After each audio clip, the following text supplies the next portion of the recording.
예, 전당대회 연기 등을 둘러싼 한국당 김병준 비상대책위원장과 전원책 조광특위 위원 간의 갈등이 그야말로 일촉즉발 위기입니다.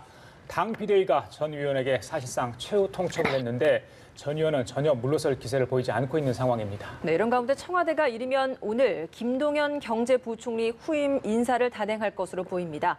장하성 청와대 정책실장까지 이번에 교체할지 관심입니다. 관련 내용 두 분과 짚어보도록 하겠습니다. 최창영 용인대 교육대학원장, 박정하 전 청와대 대변인 나와 계십니다. 예, 어서 오세요. 안녕하세요. 네, 어서 오십시오. 한국당 상황 심상치 않아 보입니다. 전대 연기를 둘러싸고 김병준 비대위원장 그리고 전원책 조광특위 위원 간의 갈등이 계속 고조되고 있는 상황입니다. 그뿐만 아니죠. 여러 가지 지금 이제 서로 싸움거리들이 생겨 있는 판인데 어제 이제 김용태 사무총장, 조광특위 위원장이죠. 전원책 위원과 어젯밤에 심야 회동을 했는데 좀 의견을 좀 좁혀보려고 의견을 했는데 협상이 잘 안 됐다고 합니다. 글쎄요, 이거 애견된 건가요? 왜 이렇게 문제가 지금 계속되고 있는 건가요? 여러 가지 원인이 있겠지만요. 기본적으로 지금 한국당 내부에 향후 방향에 대해서 어떤 확실한 지향성을 확립하지 못하고 있다라고 생각이 듭니다. 일단 지금 이제 김병준 비대위원장이 이제 영입된 지도 꽤 오래됐어요. 그리고 초반에 이제 국가 주도다 지나치게 지금 현 정부가 그리고 뭐 패권 정치다라든지 이런 취지로 뭔가 당내의 어떤 내용을 좀 가라앉히게 하는 것 같았습니다. 친박과 비박 간의 갈등을 완화시키는 것 같았는데 예.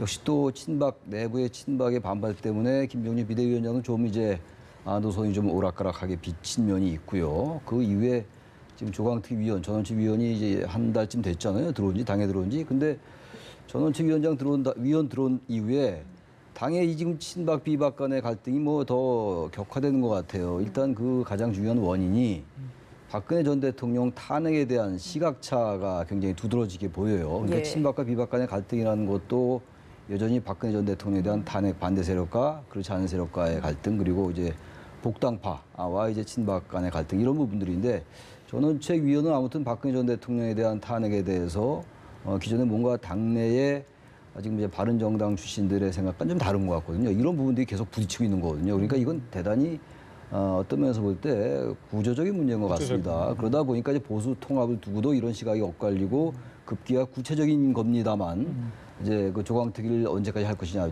비대위를 언제까지 운영할 것이냐를 가지고 이제 충돌했습니다. 이건 외형적인 문제인 것이고 기본 근저에는 그런 기본적인 시각차가 존재하고 있다고 생각돼서 이 갈등이 쉽게 풀리긴 좀 어렵지 않겠느냐 저는 이렇게 생각합니다. 네. 사실 전원책 위원 같은 경우에는 김병준 위원장이 직접 고른 인물이었잖아요. 그런데 이렇게 본인 스스로가 해촉할 가능성까지 시사를 하는 것, 자기 발등 찍는 상황이 지금 나오는 게 아닌가라는 생각도 들거든요.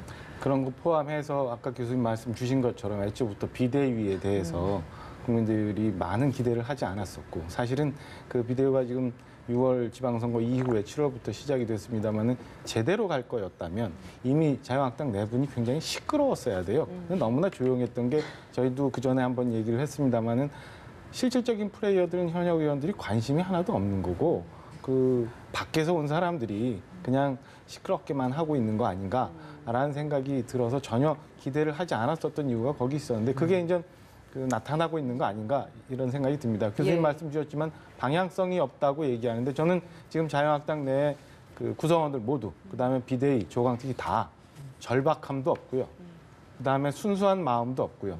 끝내 방향성도 없고 그래서 이런 일이 생겼고 그 전원책 의원 모셨을 때 그런 말씀 드렸는데 가장 가능성이 높은 거는 자유한국당이 이래서 못해라고 그냥 돌아가실 가능성이 제일 높다라고 제가 언젠가 말씀드렸는데 저는 그게 이제 올 것이 왔고 오히려 시기가 좀 빨랐던 거 아닌가라는 생각이 듭니다. 그리고 그 조광특위 얘기하지만은 사실은 이게 10월 달부터 조광특위 심사가 들어가기로 했었는데 벌써 한 달 허송세월하고 이제 11월 때 이제나 시작이 돼요. 그러니까 내부적으로 사실은 그 비대위원, 외부에서 오신 비대위원, 외부에서 오신 조광특위들 위원들만 그 나름대로의 계산과 시기를 갖고 있었지 안에 있는 구성원들은 전혀 관심이 없었다. 이제 와서 이제 그 조광특위가 굴러가고 뭔가 심사를 한다고 하고 변화가 있을 듯하니까 이건 뭐냐라고 하면서 반발을 해온 게 김병준 비대위원장이 최근에 여러분들 좀 만나면서 의견을 수렴하면서 이게 이 상태로 안 가고 그냥 원래대로 그냥 갈등 있는 듯 없는 듯 그냥 가도 되겠구나라는 생각을 하신 게 오늘의 상황을 만든 거 아닌가 싶은 생각이 듭니다. 비대위도 그렇고 조강특위도 그렇고 사실은 뭐 예정된 수순 아닌가 이렇게 너무 비관적으로 말씀드립니다. 그래 전원적 위원이 이 방송에 여러 번 나와가지고 그러니까 좀 갈등을 요인이 될 수 있는 이야기를 계속하지 않았습니까? 그랬다 보니까 언행에 조심하라 이렇게까지 이야기를 했고요. 그 부분에 대해서 이제 언행과 상관없이 본인은 그 역할을 하겠다고 하는 것 같아요. 오늘 오후 3시에 조강특위 정례 회의가 있거든요. 거기서 자신의 입장을 밝힌다고 그랬습니다. 자신이 스스로 물러날지 아니면 정말 김병준 비대위원장이 해촉을 할지 어떻게 생각하십니까? 10월달 이제 한 달밖에 안 됐는데 벌써 이제 뭐 해촉이 됐건 본인이 사임을 하건 간에 그야말로 지금 한국당이 처한 위기를 운면적으로 보여주는 것 같아요. 어떻게 될지 저는 잘 모르겠어요. 뭐 그걸 예측하는 게 큰 의미가 있는 건 아니니까. 역시 중요한 거는 지금 보수의 한 일각을 이루고 있는 건 분명한데 과연 지금 한국당의 일부 의원들의 그런 언행이라든지 행태가 과연 보수에 맞느냐라는 그런 논쟁은 별도로 치고서라도 분명히 보수를 대표하는 정당은 맞잖아요. 제1야당으로서. 근데 저렇게 저런 모습을 가지고 뭐 총선은 아직 뭐 오래 남았긴 합니다만 과연 한국의 전통적 보수가 복원될 수 있을 것이냐. 그러니까 보수가 저렇게 지리멸렬하니까 진보 정권인 지금 현재 문재인 정권도 굉장히 나태해질 수밖에 없어요. 상대방이 공부를 못하니까 상대평가를 하니까 A 학점 받을 수밖에 없는 거예요. 절대평가면 다 같이 B, C를 받을 텐데. 그래서 저는 지금 좀 다른 얘기입니다만 한국당의 저러한 모습들, 이 시대 정신을 잊지 못하고 왜 지금 한국당이 저렇게 지지율이 오르지 않는가 112석이나 되면서도 그런 것들에 대한 성찰이 여전히 없다. 그러한 성찰이 없는 부분이 이렇게 지금 이렇게 어려운 상황 속에서도 비대위원장과 전원책위원회 갈등으로 불거지고 있는 거거든요. 저는 그래서 한국 정치의 위기라고 저는 생각해요. 한국당의 위기가 아니라 한국 정치의 위기다. 야당이 저렇게 무능하고 아무런 존재감이 없다 제 역할을 보니까 하지 못하고 있는 어떤 상황이다. 뭔가 당내선 계속 또 한국 정당 체제 내에서 여권의 여러 가지 정책에 대해서 비난으로 일관하고 있고 말이죠. 아무런 법안은 거의 통과되지 않고 있고 개헌 거의 뭐 이제 동력을 상실해가는 것 같고요. 그리고 벌써 이제 후년에 총선이니까 이른바 촛불혁명이 지향했던 그러한 것들도 점점 사람들이 기억에서 잊혀지고 있고 정치는 과거 문법으로 돌아갔고 여기에 상당 부분 저는 한국당의 책임이 있다. 물론 여권의 책임도 전혀 없다고 할 수는 없다 하더라도요. 그래서 빨리 한국당이 기력을 회복해서 보수의 일각을 정확하게 행사할 때 진보 진영도 정신을 차리고 한국 사회 개혁에 대한 치열한 토론이 이루어지는데 지금 그게 거의 실종됐어요. 저는 그런 측면에서 좀 다른 관점에서 말씀드리고 싶다는 거예요. 뭐 사실 이렇게 뭐 보수 야당 특히 뭐 한국당 움직임이 좀 생기고 있을 때 보수 대통합 관련된 이야기 굉장히 많이 나왔잖아요. 때문에 이때 황교안 전 총리, 오세훈 전 서울시장 이들 뭐 영입 이야기도 있고 뭐 만남도 굉장히 분주하게 이루어지고 했는데 지금 상황에서는 이야기가 쏙 들어가고 있거든요. 벌써 뭐 황 총리도 뭐 모임을 취소했다는 얘기도 들리고 오세훈 전 시장도 발을 약간 뺀다는 얘기 들었는데 시작이 잘못됐으니까 결과가 제대로 될 수 있었을까 싶은 생각이 들어요. 그러니까 사람 아픈 걸로 치면은 약을 먹어서 치료할 수 있는 복약 처방이 있는 거고 정말 생사를 도려내는 아픔을 겪어서도 해야 되는 외과적 수술이 필요한데 자유한국당이 필요했던 거는 정말 처절한 반성과 처절한 쇄신이었거든요. 김병준 비대위원장이 최초에 시작했을 때 그때 했었어야 되는 거예요. 그때 반성을 하고 그때 정말 그 엄청난 쇄신을 했었어야 되는데 그게 없이 몇 달 지나고 다시 또 뭐 전원책위원 모셔서 심지어는 그래서 차도 사진 지게라는 얘기까지 나올 정도로 그 미뤄왔던 것이 이제 와서 이런 일이 생긴 거고 안에 변화가 전혀 없는데 그리고 인적 쇄신을 하고 난 다음에 사실은 그 토양 위에서 보수 대통합이 나왔어야 되는데 인적 쇄신을 면해보고자 그리고 그 일어날 수 있는 갈등을 덮어보고자 보수 대통합이라는 게 시작됐다고 저는 생각을 하거든요. 그러다 보니까 보수 대통합 논의가 시작도 될 수밖에 없는 거고 밖에 있는 사람들이 그러니까 아무런 관심을 보이지 않잖아요. 얼마 전에 뭐 많이 얘기돼서 지금 두 분 말씀하셨지만 황 총리, 오 시장뿐만 아니라 뭐 원희룡 지사, 그다음에 뭐 유승민 대표 뭐 얘기 다 나왔는데 아무도 사실은 관심 없는 것들 안에서만 본인들만 자기네 치부를 가리기 위해서 뭐 외부에 있는 사람들 이용하려고 했던 거 아닌가라는 생각밖에 들지 않아서 보수 야권이 잘 갔으면 하는 바람을 갖고 있는 지지자들만 안타깝고 허탈해하는 거 아닌가 이런 생각이 듭니다. 현재 상황을 보면 백약이 무효네요. 알겠습니다. 다른 얘기 좀 하겠습니다.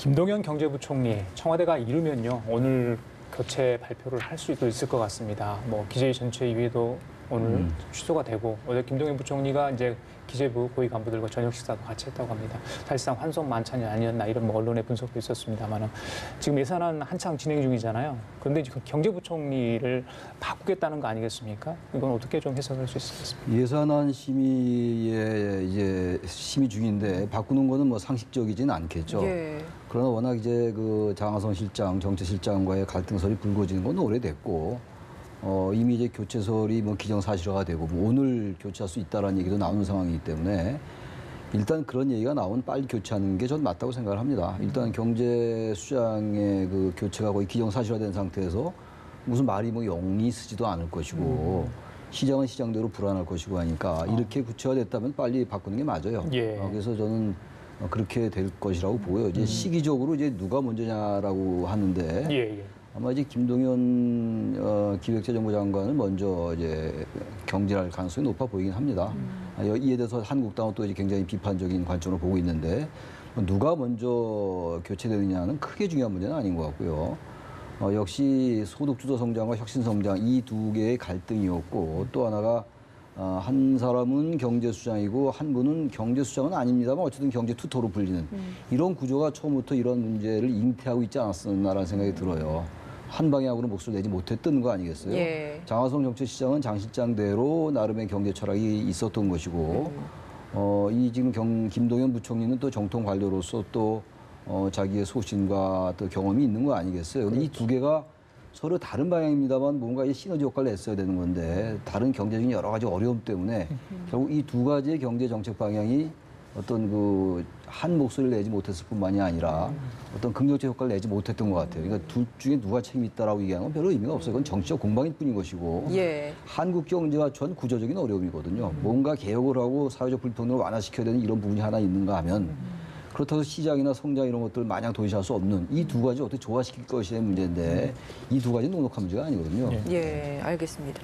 예산 정국에 이렇게 경제부총리를 교체한다. 사실 후임 인선까지 청문회도 기다리고 있고 야당도 강하게 반발하고 있어서 청문회 통과도 굉장히 어려울 것 같은데 그럼 공백이 좀 길어질 수밖에 없지 않겠습니까? 그럼에도 지금 시기에 이렇게 교체를 할까요? 어떻게 예상하십니까? 물론 김동연 부총리는 뭐 끝까지 다 하겠다고 얘기를 하고 있고 뭐 청와대와 여권에서는 그 청문회가 빨리 진행되기를 바라겠습니다만은 더 이상 버틸 수 없는 상황까지 온 것 같아요. 그러니까 우선은 그 앞서도 저희가 그 북미 관계를 좀 봤습니다만은 그 북한의 비핵화 문제도 약간 장기화 내지는 교착 상태로 갈 가능성이 있고 경제 문제 최근에 그 여러 지표 안 좋아진 데다가 대통령 지지율까지도 경제 지표가 좀 갉아먹는 상황이잖아요.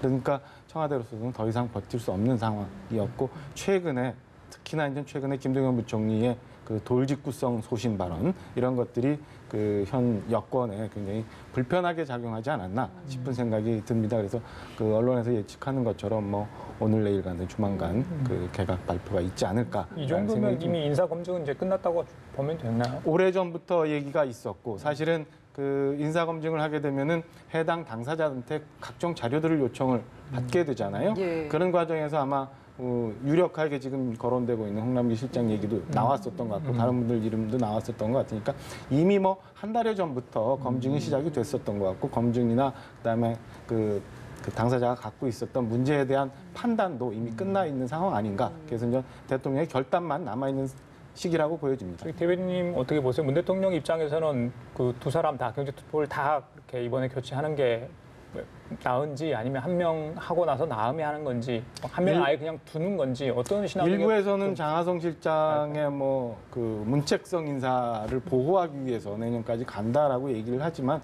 저는 기왕 이렇게 된 바에는 두 분 다 두 자리 다 한꺼번에 정리해서 그 시장에 새로운 경제 정책에 대한 시장에 대한 새로운 사인을 주는 게 좋은 거 아닌가라는 생각을 해봅니다. 근데 앞서 우리가 대통령 그 공정경제 전략회의 모두 말씀을 들었습니다만 역시 거기에서는 지난 시정연설과 마찬가지로 그 지금까지 유지돼 왔던 소득주도 성장 내지는 뭐 이런 경제 기조가 크게 바뀔 것 같지가 않아서 조금 그런 점에서는 아쉽기는 하지만 그래도 기왕에 교체를 한다면 두 자리를 다 교체를 하고 일종의 쇄신을 해서 새롭게 시작하는 게 훨씬 더 좋지 않나 이런 생각이 듭니다. 앞서서 이제 교수님께서도 말씀하시기를 투톱 체제처럼 나가서 목소리가 두 개로 나온 게 좀 애시당초 문제이지 않았을까라고 이야기를 해주셨어요. 네. 그리고 이번에 이제 홍남기 실장 같은 경우에도 원톱 시스템이 낫다라는 이야기를 했거든요. 그러니까 본인이 만약에 이제 경제부총리가 된다면 그때는 주도권을 좀 쥐고 가겠다라는 의도라고 저희가 좀 봐야 되겠습니까? 당신이 만약 임명이 된다면 그런 생각을 갖고 계실지도 모르겠습니다만 현재 지금 우리 청와대와 내각이 갖고 있는 구조를 보면 그렇게 될 것 같지 않고 오히려 더 저는 그 청와대 주도의 완톱이 더 강하게 가지 않을까. 정책실장의 특히나 목소리가. 지금 그 여러분들 하마평에 올라오고 있는 사람 중에서 그 유력하게 얘기가 되고 있는 김수현 수석이 정책실장을 맡게 된다면 예. 오히려 청와대 주도가 더 강해지지 않을까라는 생각이 좀 들고요. 이런 면에서는 얼마 전에 어떤 언론이 이런 칼럼을 썼더라고요. 차라리 이럴 거면 부총리제를 없애라. 뭐 저도 일견 약간의 동의를 합니다. 청와대가 너무 그렇게 그 모든 분야에서 주도해 나갈 거라면 부총리제 없애고 청와대가 직접 해야지. 지금 뭐 온데간데 내각 하나도 안 보인다는 얘기가 그렇지 않아도 많잖아요. 이런 점에 대해서는 청와대가 좀 생각해 볼 필요는 있고요. 홍남기 실장이 그동안 쭉 총리실에서 일을 해오셨고 현 정부와 코드를 맞춰서 쭉 왔기 때문에 오히려 그런 점에서는 자기 소신이나 이런 거를 밝히기보다는 그 청와대와 그 의견 조율하는데 오히려 좀 그 수세적인 입장이 아닐까 이런 생각이 좀 들어요. 예. 대변인께서 이제 김동연 부총리의 소신 발언 얘기 잠깐 하셨는데 그래서일까요?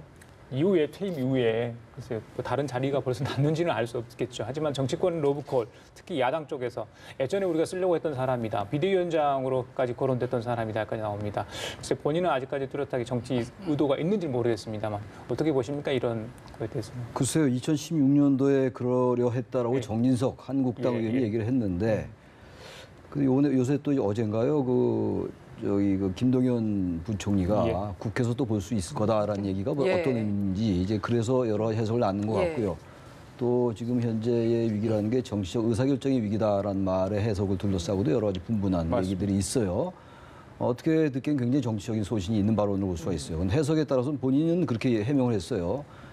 국회에서 이 경제 문제에 관련돼서는 이념이나 프레임 논쟁을 하지 말자. 맞는 말이죠. 예. 근데 그렇게 해석할 수도 있고 어떠한 말이나 발언이라는 건 어떻게 해석하느냐가 중요한 거잖아요. 어떤 인식을 가지고 그걸 들여다보느냐의 문제이기 때문에 이른바 프레임의 문제이기 때문에 장하성 실장 등 지금 이제 이쪽에 이제 소득 불평등 쪽에도 문제를 가지고 있다고 생각되는 그쪽을 비판한 게 아니냐라고 해석할 수가 있는 것이고 그건 모르겠습니다. 근데 중요한 거는 특히 이제 소득 주도 성장이나 최저임금 인상이 뭔가 효과를 냈다라고 했더니 거기에 대해서 동의할 수 없다라는 발언도 한 적이 있어요. 김동연 부총리가. 그러니까 이런저런 얘기 포함해서 지금 한국당은 자신들의 견해와 맞는 인사다. 그리고 어쨌든 뭐 중도적인 어떤 그 노선으로 보이잖아요. 경제 관료고 그러니까. 그런데 그건 아직은 좀 성급한 얘기인 것 같고요. 왜 이렇게 정치권들은 잠깐만 틈만 보이면 얼른 자기 쪽으로 계산하는지 참 뭐 이런 얘기 참 하는 게 공허하긴 한데. 여당은 우리 사람이라고 하잖아요. 네? 여당 쪽에서는 아니 우리 현재 사람. 집권 세력이죠. 예. 근데 그건 뭐 이간질도 아니고 틈새 벌리는 것도 아니고 왜 그렇게 하는지 모르겠어요. 저는 정치 권력을 갖고 있지 않기 때문에 제가 힘 있다면 그거 어떻게 막아보겠는데 제가 힘이 없어서 참 좀 그럴 때 좀 현재 상황에서 소득 주도 성장도 중요하고 혁신 성장도 중요하고 다 중요하잖아요. 제가 아까 말씀드린 것처럼 특정인을 비판할 수 없는 상황이거든요. 예. 근데 이걸 바로 그 틈새를 비집고 들어가서 영입할 거다. 한국당 지지율도 안 오르잖아요. 김동연 부총리 들어온다고 오르겠습니까? 저는 근데 그건 문제가 아니라고 봐요. 김 부총리의 상품 가치가 있기 때문에 만약 있게 상품 가치가 있죠. 없다면 이런 얘기 나오겠습니까? 상품 가치 제가 볼 때 굉장히 높죠. 예. 근데 이건 상품 가치의 문제가 아니라 제가 자꾸 말씀드리는 게 한국당 내부의 대국민 성찰의 문제예요.